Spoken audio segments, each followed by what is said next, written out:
The following program is recorded and we're not accepting any phone calls. And welcome to Community Spotlight. Our common guest here, Punxsutawney Borough Manager Toby Santic. Toby, thanks for joining us again. You're welcome, Joe, and thanks for having me. Appreciate it. All right, so, there's a lot of stuff going on. First of all, I've noticed you're in the Punxsutawney spirit. Friday, May 15th, 2020. There you are, Toby Santic. No photo this time. Thank God. Thank God. But Larry McGuire has a really good bit here that you're talking about, the Indiana Street Sanitary Storm Sewer Project. Do you want to fill everybody in on what's happening? Yeah, basically, we've been approving for a substantial amount of money to do the project through the Penvest, and we're going to be replacing the entire sewer line, and we're going to have a water line, a storm sewer line, in conjunction with that, as we have to have those two separated. We're going to run it completely down the hill. We're going to tie into new laterals and upgrade that system, and there'll be no more problems up there as far as us having to be concerned with any type of repercussions on that old, antiquated terracotta system up there. So really looking forward to this, Joe. This is just going to upgrade the system up there tremendously. That's great. And then the other thing that is talking about in the article here at the council meeting there, the East End Playground improvements. Yes.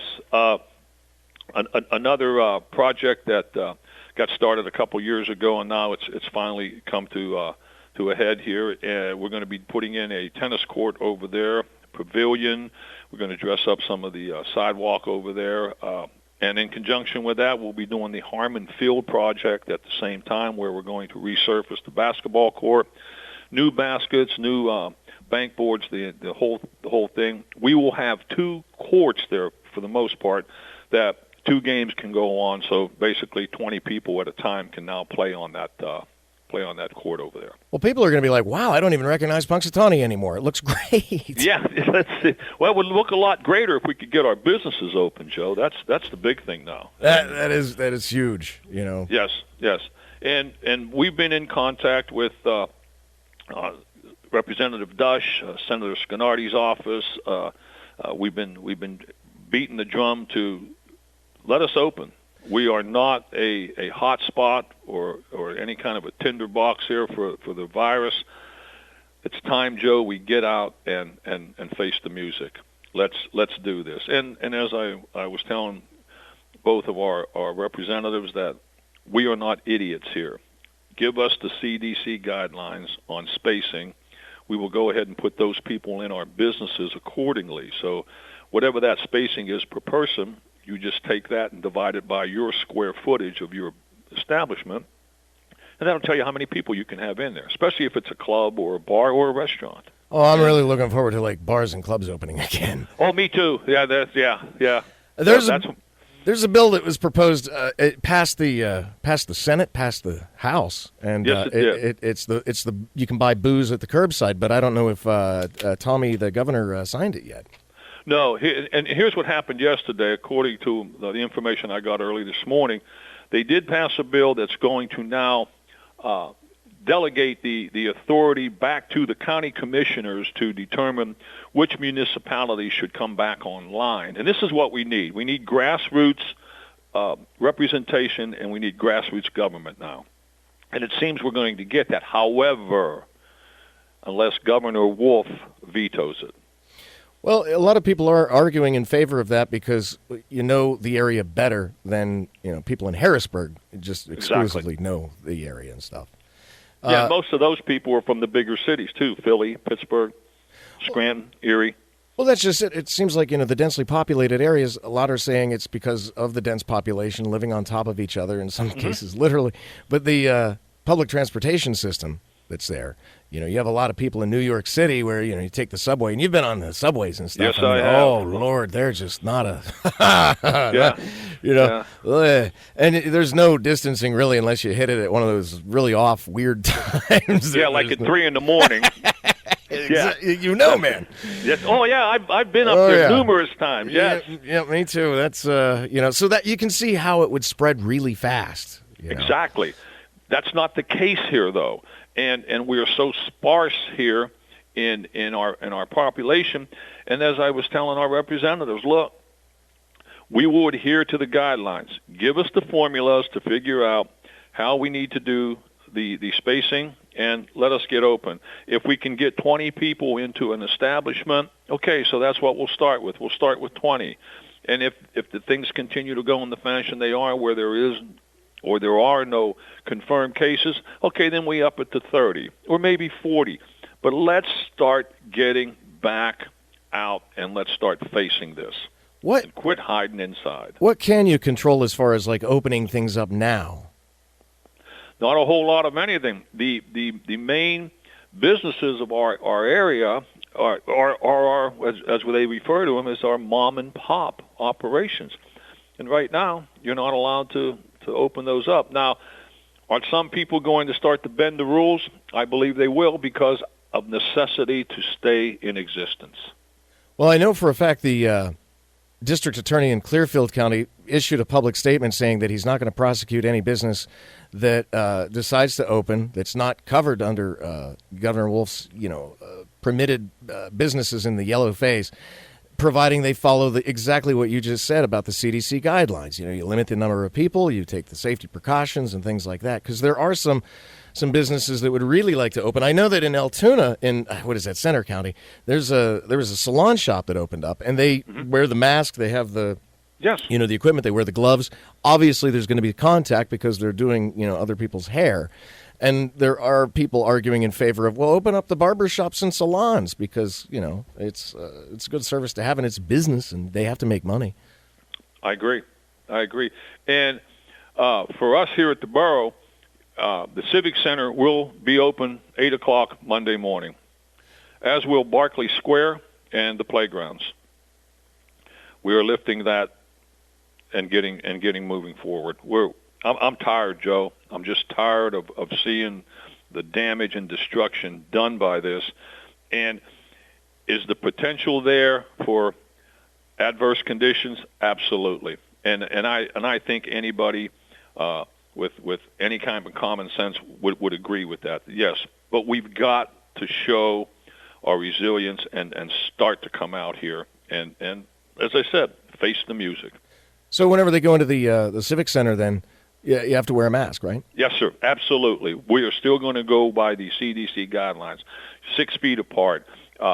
If you're coming into the sewer department to pay your bill, one in at a time. You're only allowed one person in at a time. You will stand back so far, just like at the post office. You've got that line there. You put your mail up on the counter.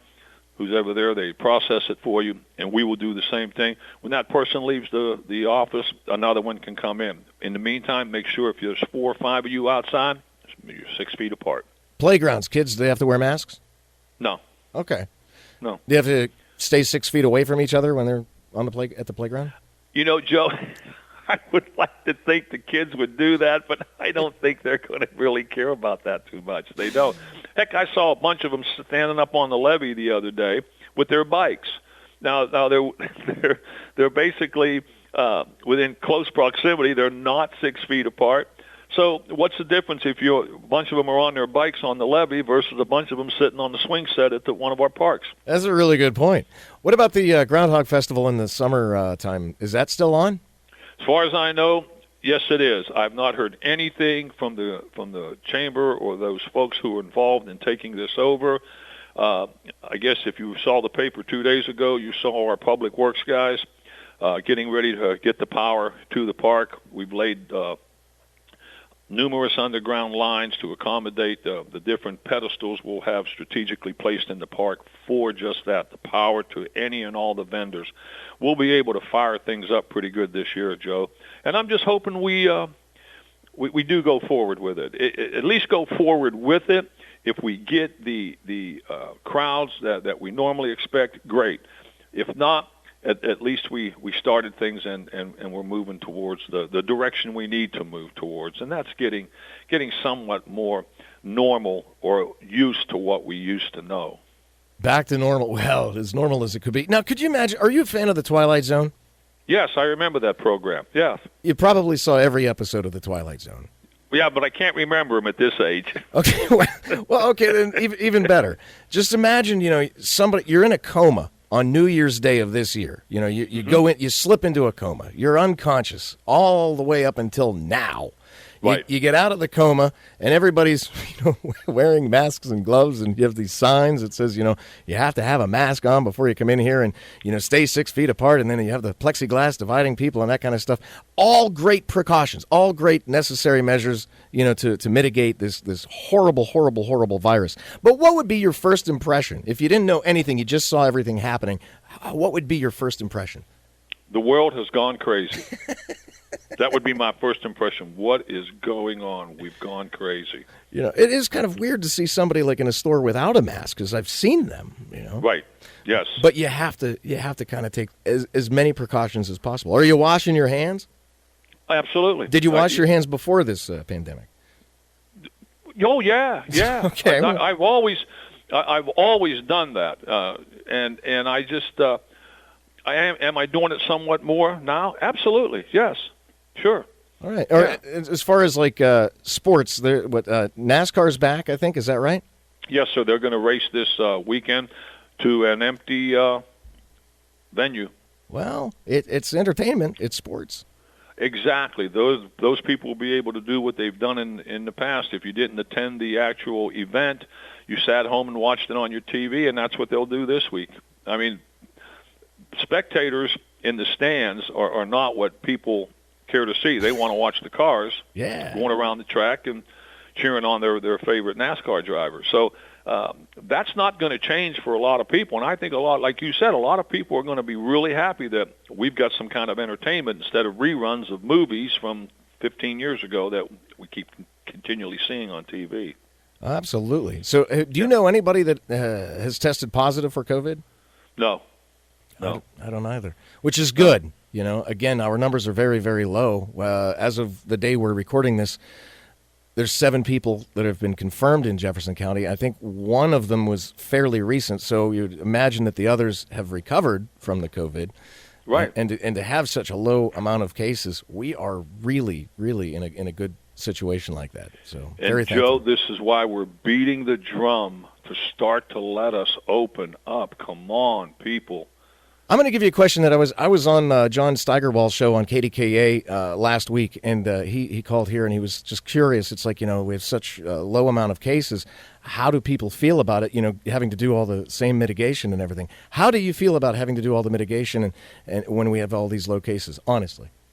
Well, at first, because we didn't know where we were going to go, we didn't know if we were going to go to 88, 116. I mean, we didn't know that. So at first, the mitigation I'm all about. Yeah, let's go ahead, stay indoors. Let's not get, let's close down these public facilities and let's see how this thing filters itself through the community. Well, it did. It filtered itself through, and we had no repercussions of a negative nature. So now I'm looking at this saying, okay, it's been 7. Let's start to use a more common sense approach now and say, okay, let's open up. Let's start this in a gradual fashion. Joe, if there's a spike, if we become a hotbed, we go back to where we were, shut everything down, and practice what we were practicing for the last 2 months. But, Joe, I don't think that's going to happen. We have warm weather coming. We have a high humidity here in this area, which are supposedly the 2 factors that are helpful in curbing the spread of this. So, in the beginning, yes, I was all about it, but now I'm not. All and right. Now that our representatives are still, they're preaching the same thing. Come on, let's open up. Let's do this in as I said before, a controlled and moderate fashion, and let's get things back online as time and this virus will permit us. Let's take advantage of that. Let's capitalize on it, and let's move forward. Getting the businesses going. Yes, sir. Exactly. Let's get the businesses going. And keeping people safe and alive, too. It's all you there. You can do this. Yes, we can do this. It's a balancing act, but I believe this community can do it. I do. I truly do. Punxsutawney Borough Manager Toby Sandick, I always enjoy talking with you. And likewise, Joe, it's always a highlight of my day, buddy. Hey, thanks for taking the time out and spending it with us. You're welcome, Joe, and looking forward to future events, too.